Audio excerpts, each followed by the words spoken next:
Morning. Howard here and Mr. Robert at Never a Dull Moment with Mr. Robert and Howard.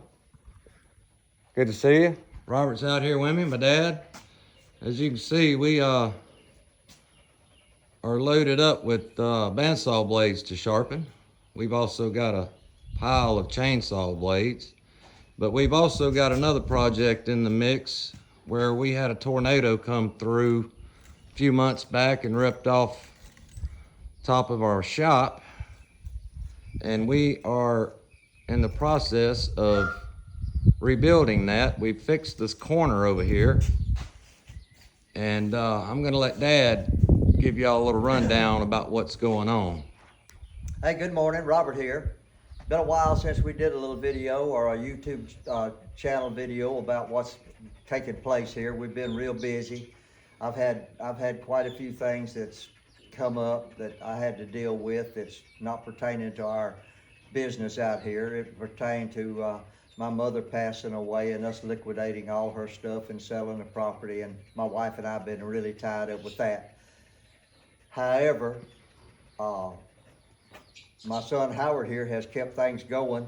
I've helped some, but he's done the bulk of it. But right now we are going off on another a little bit of a different adventure that I have taken on myself. Like he said, we got to fix this roof. I plan to start on that next Thursday. I have a man coming over and we're going to get up here. I have all the material to refix the top. And then I have purchased a new sawmill. I have purchased another sawmill. It's not new. It's probably way yonder older than I am. I have purchased a circle sawmill. Now, what brand it is or what name is on it, I have not found that yet. It's about 35 miles up the road in a place where I didn't even know it existed. It's under a shed. It's way back out in the woods under a shed, covered up, been protected, but it hasn't been ran in about, the man said he don't know, 10 or 12 years. It has a big V8 Buick engine that they have been running it with, and they had a big four-sided planer there that they was running with a 671 GM, and the engine is sitting there. They've sold the planer, but the engine's sitting there, so I have bought the planer. No, I didn't. I didn't buy the planer. I bought the sawmill and the diesel engine. I'm going to try that gasoline engine. If it'll run, it's already hooked up and everything. I'll just hook it up just back like it was. I will continue to use the gasoline engine until it gives up the ghost, and then I'll switch over to that diesel engine. I have cranked the diesel engine, so I know it will run. It cranked up and just fired right off. But I'm gonna get this roof fixed next week, and then we're going to add on to our barn out here. We'll take a walk right around here, and I'll show you what we're planning to do. It's Shasta. Hey, everybody. That's my Shasta girl. She's out here with us all the time.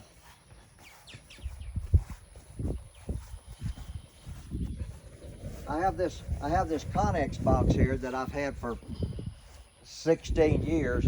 I'm going to move it all the way to where the back end of it is flush with the back side of my barn, and I'm going to move it over and leave just a little alleyway that I can walk through there. I'm going to move it over about 2 or 3 feet.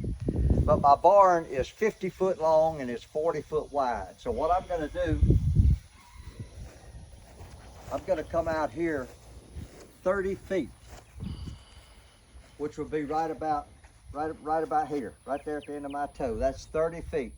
And I'm gonna come off with the same pitch that my barn is right now. Whatever height that will be out here, it's gonna be pretty high.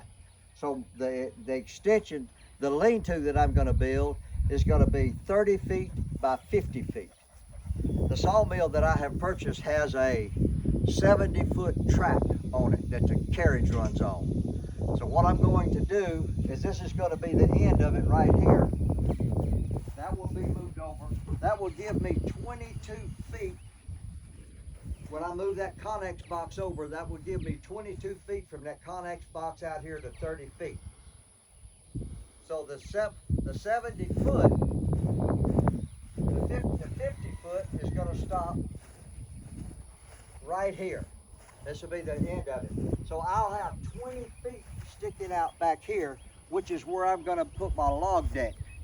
My log deck will be right here. I'll load the logs on the carriage, and then I can roll them back in underneath the sawmill. So I'm gonna cut 20 feet off of that end and add it to this end, which I'll have to move my shields on my track. I know I'll have to do that, but that's just part of it. And just give you a little overview of what is gonna happen here in the near future. I have purchased it. I have the 6x6 post that I can put out here on the outside, and I have purchased some tin. I found a fella that had some used tin. That is heavy gauge tin. Some of it's 30 foot long, some of it's 22 foot long, but that's enough that will cover this 30 by 50.